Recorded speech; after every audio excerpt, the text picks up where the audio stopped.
The castle. The introduction. In the late 1980s, Romania stood at a turning point where the city and countryside seemed like two different worlds. In the cities, life was a strange mix of modern hustle and old shadows. The capital, Bucharest, with its beautiful buildings, was haunted by the harsh rules of the communist regime. Streets felt frozen in time, with cold, silent buildings that watched over the people like distant, uncaring giants. Though the main roads were crowded behind closed doors, homes hid stories filled with silence and waiting. Streetlights were dim, and power often went out at night, making the darkness seem endless. Life moved slowly, heavy with sadness. People were afraid to speak about the future, as if invisible eyes were always watching. But even in this gray world, small pockets of life existed. In secret cafes, artists and thinkers gathered quietly, whispering about dreams and ideas. Western music played softly on smuggled radios, as if trying to break through the walls of silence. Young people, eager for escape, looked for any glimpse of hope through rare foreign films or hidden meetings where they could speak freely about art and life. In the countryside, it was a different story. Villages clung to old traditions, with farms and fields still at the heart of daily life. Despite the hardships, there was a sense of community, but when night fell, the countryside felt like it held ancient secrets. The dim light from cottage windows seemed too weak to fight off the deep, creeping darkness of the night. Electricity was rare, and many villages lived in a near-constant shadow. Here, legends and old tales still thrived. People spoke in whispers about strange creatures in the forests and old castles like the Carpathian Castle, where it was said evil spirits lurked, watching anyone who dared to approach. The darkness in the countryside felt different, deeper, full of mystery. Tall trees swayed in the wind, as if they carried stories of forgotten curses. Every night, life in the villages slowed down, as if another world was waking up. A world of fear, a world of nightmares where the darkness felt alive. In this time, Romania stood on the edge of change, but the people didn't know what the future would bring. Until then, they lived between dream and nightmare, between reality and the unknown. Chapter 1. A woman with 3 men in the dark. It was the end of a freezing February day, one of the coldest of the year. Bucharest, the Romanian capital, was unusually calm after a long, busy day. The sky was a mix of orange and gray as the sun dipped behind thick clouds.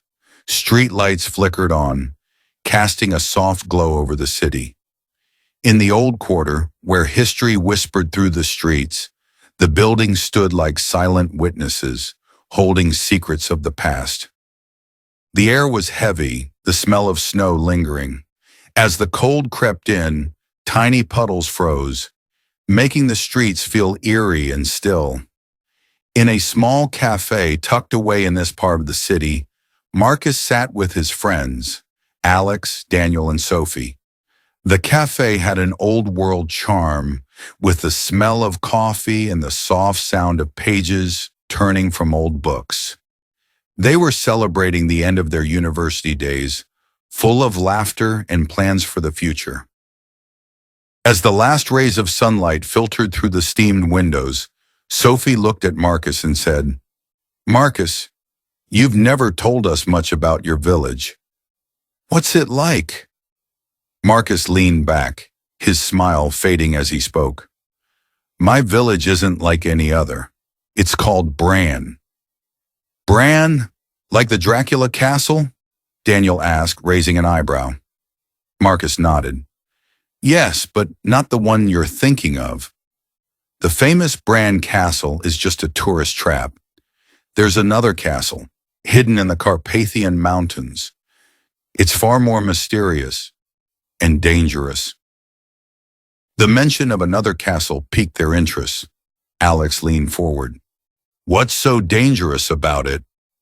Marcus took a deep breath, his eyes darkening with the weight of old memories. It's called Carpathia Castle. It's been abandoned for centuries, but the stories surrounding it are still alive. The villagers say it's cursed, haunted by the spirits of those who died there. My grandmother always warned me never to go near it.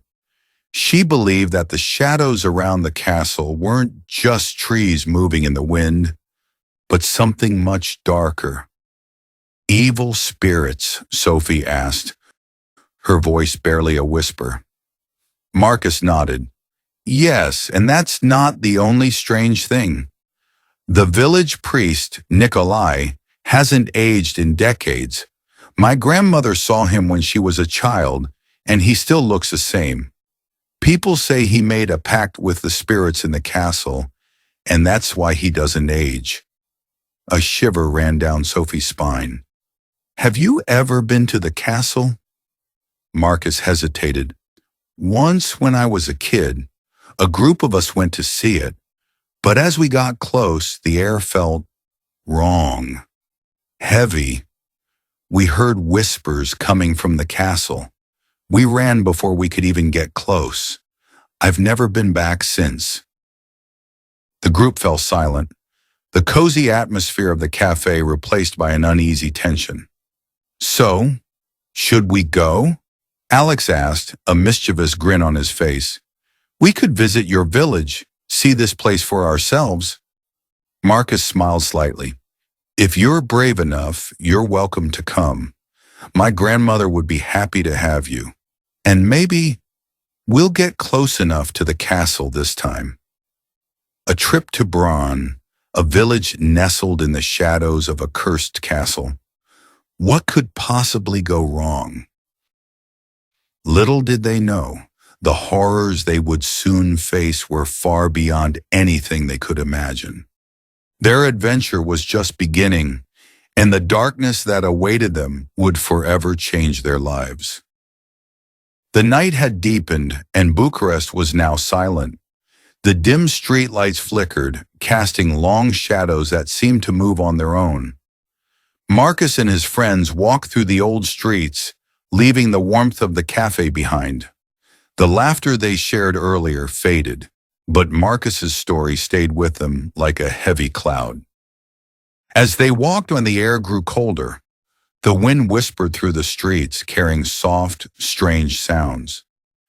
Sophie shivered and pulled her coat tighter. Did you hear that?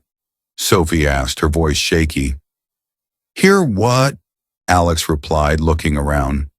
The streets were empty, except for a stray cat disappearing into the shadows.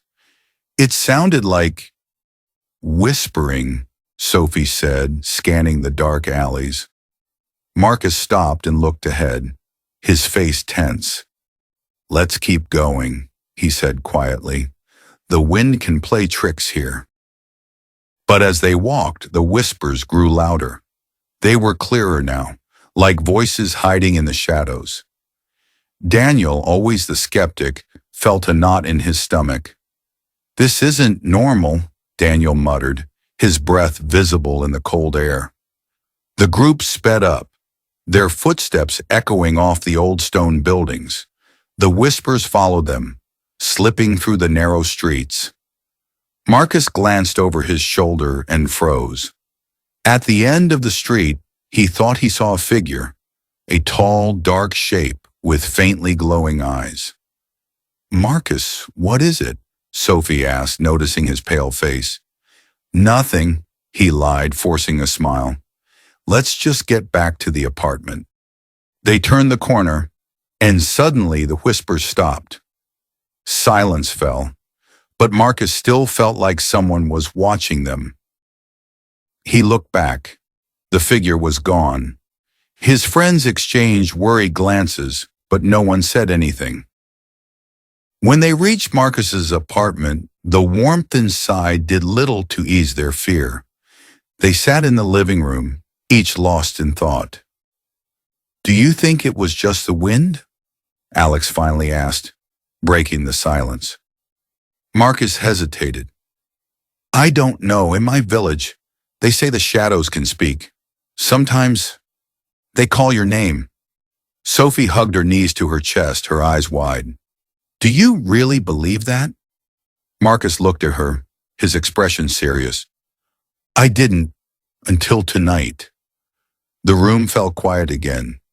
Outside, the wind howled, and for a brief moment, it sounded like laughter.